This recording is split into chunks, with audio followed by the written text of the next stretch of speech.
The paper we're diving into today is When the Light Descended to Earth, Human Encounters with God, Book 1. by Ricky Hicks. Yeah, by Ricky Hicks, and I have to say, just from the title, I was expecting either a deep argument or, maybe a retread of stuff like Chariots of the Gods, but this, not that. Not at all. Hicks is actually super explicit that this isn't about ancient aliens or debunking religion or even defending miracles. Instead, the big question the paper asks is a pattern that lies all these reports of people meeting God, or, well, that defied explanation? Why do witnesses from such different times and cultures describe such similar details, like the actual nuts and bolts of they were heard when talking about some sort of... And he says up front, he's ontologically neutral. So he doesn't tell you, this happened, therefore this must be God, or this is just psychology. He told back and treat these accounts like raw data, testimony. Right, and the room that runs through the whole book is this high strangeness sensory coding, HSSCS.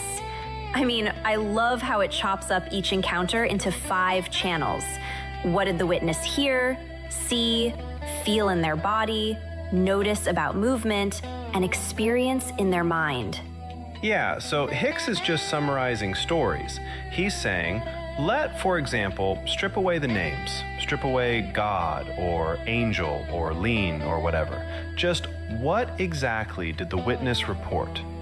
High-pitched sound, blinding light, paralysis, all that.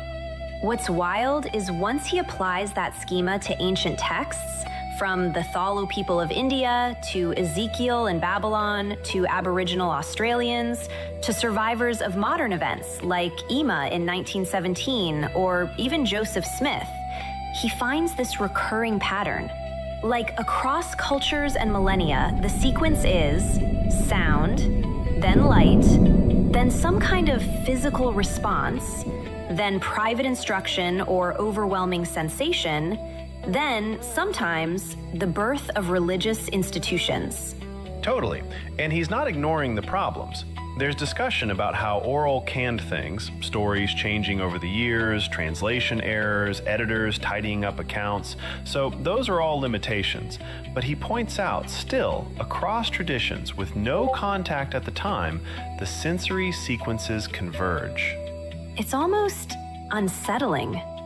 Theologically, all these religions disagree radically, but raw experiences, they sound like they're describing the same phenomena. What it means depends on the culture. So a Zoroastrian river becomes the foundation of one faith.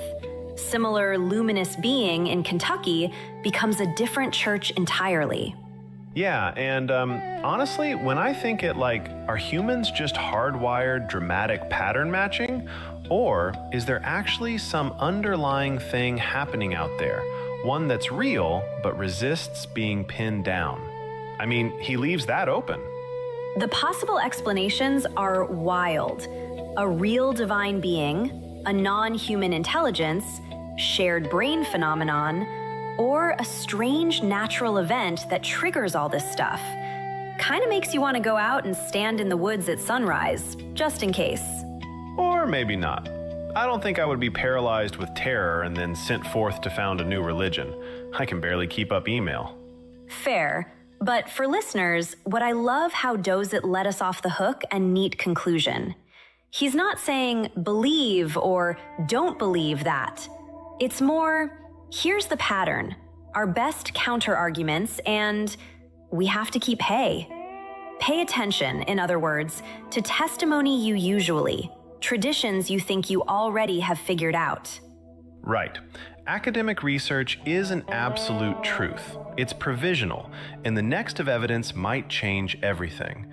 And this topic practically demands humility. Yeah, keep listening.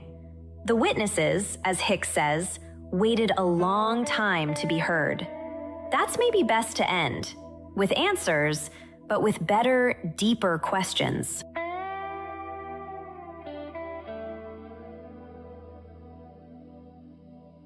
Buy this book today on Amazon Books.